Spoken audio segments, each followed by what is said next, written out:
Salam sejahtera bagi kita semua. Selamat berjumpa dalam Renungan Harian Gereja Toraja edisi Jumat tanggal 1 Mei tahun 2026. Kita akan membaca dan merenungkan firman Tuhan. Kita mohon pertolongan di dalam doa. Kita berdoa. Bapa kami di dalam sorga, dikuduskanlah namamu oleh karena segala karya dan berkat-Mu dalam kehidupan kami. Saat ini kami akan membaca dan merenungkan firman-Mu ya Tuhan. Biarlah Tuhan menolong kami, memberikan kami hikmat agar kami memahami firman Tuhan. Bapa di sorga, berkenanlah mengampuni segala keterbatasan dan kelemahan kami. Engkau menerima kami yang datang kepadamu, memohon di dalam nama Tuhan kami Yesus Kristus kami berdoa. Amin.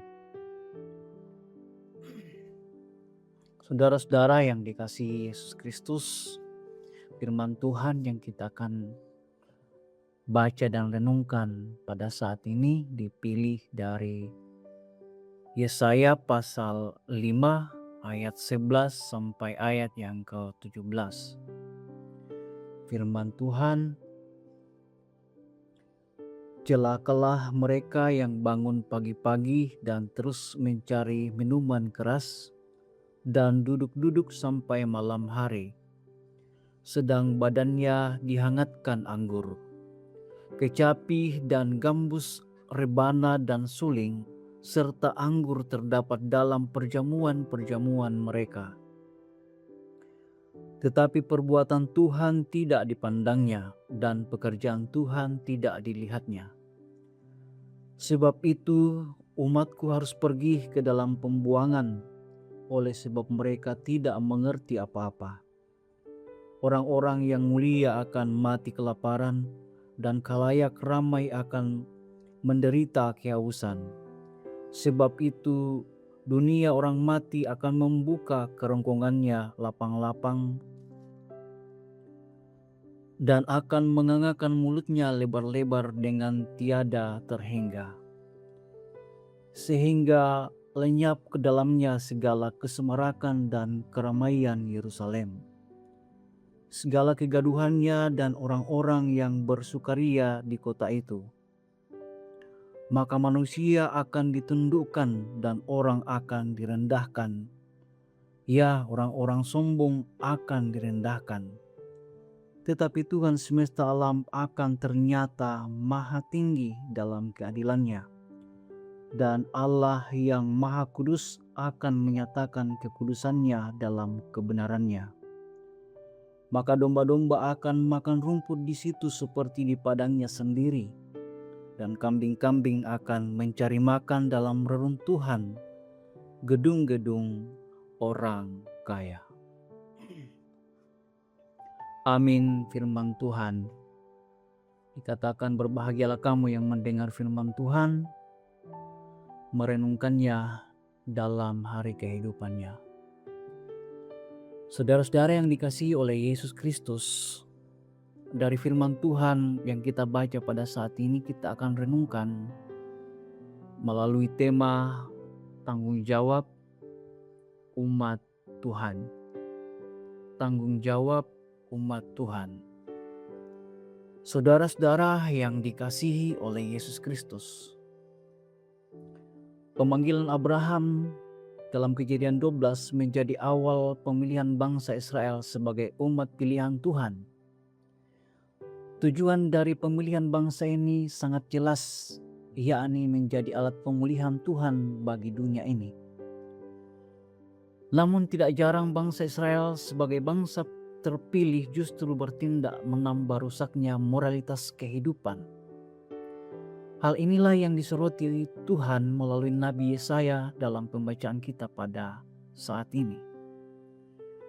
Bangsa Israel sebagai umat Tuhan yang seharusnya menjadi panutan bagi bangsa-bangsa lain yang tidak mengenal Tuhan, justru memperlihatkan perilaku hidup yang sangat jauh dari kehendak Tuhan.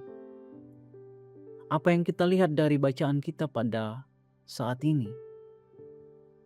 Pertama, bangsa Israel tidak mengindahkan pekerjaan Tuhan.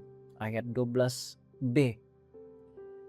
Artinya mereka tidak lagi mencari kehendak Tuhan. Hari-harinya dimulai dengan kemabukan dan diakhiri dengan pesta pora yang sama sekali tidak sesuai dengan kehendak Tuhan. Yang kedua, mereka tidak melihat perbuatan tangan Tuhan melalui berkat, melalui sejarah keselamatan, melalui mujizat, dan hukum Taurat. Semuanya diabaikan. Mereka menciptakan kebahagiaan tanpa Tuhan. Pada akhirnya, mereka memilih hal yang salah, yaitu memuaskan perut mereka, mabuk anggur, dan pesta pora. Saudara-saudara yang dikasihi oleh Yesus Kristus, sebagaimana bangsa Israel dipanggil melaksanakan kehendak Tuhan, demikian juga halnya dengan orang percaya atau gereja. Gereja diharapkan menjadi panutan dalam dunia yang terus dirongrong oleh keinginan-keinginan yang sudah jelas membawa kepada kebinasaan. Pertanyaannya adalah, apakah gereja dapat bertahan? Seharusnya gereja dapat bertahan karena gereja adalah milik Kristus. Jika Kristus telah mengalahkan maut, maka dengan kuasa Kristus itu jugalah gereja dapat terus bertahan dalam berbagai godaan, ajakan menuju jalan kebinasaan. Selain bertahan, tugas gereja yang tidak kalah pentingnya adalah tidak membiarkan godaan kebinasaan memperluas wilayahnya di dunia ini. Oleh karena itu, saudara-saudara, pertama, gereja atau orang percaya harus hidup dengan mata yang tertuju kepada pekerjaan Tuhan. Jangan hanya sibuk dengan pekerjaan, tetapi peka terhadap kehendak Tuhan. Menjadi saluran berkat, bukan menimbun berkat. Berkat atau kelimpahan adalah tanggung jawab untuk memberkati orang lain. Mengagungkan Allah melalui hidup yang kudus dan adil. Bukan hanya dengan ucapan di bibir, tetapi dengan tindakan yang nyata. Gereja bertanggung jawab membawa orang keluar dari kebinasaan dan menjadi berkat. Amin. Firman Tuhan. Mari kita berdoa. Kembali kami datang kepadamu ya Tuhan dengan ucapan syukur kami bahwa Tuhan memperkenankan kami untuk menikmati kehidupan. Terlebih hari ini kami telah belajar dari firman Tuhan melalui saat yang teduh yang mengajarkan kami tentang tanggung jawab sebagai umat Allah.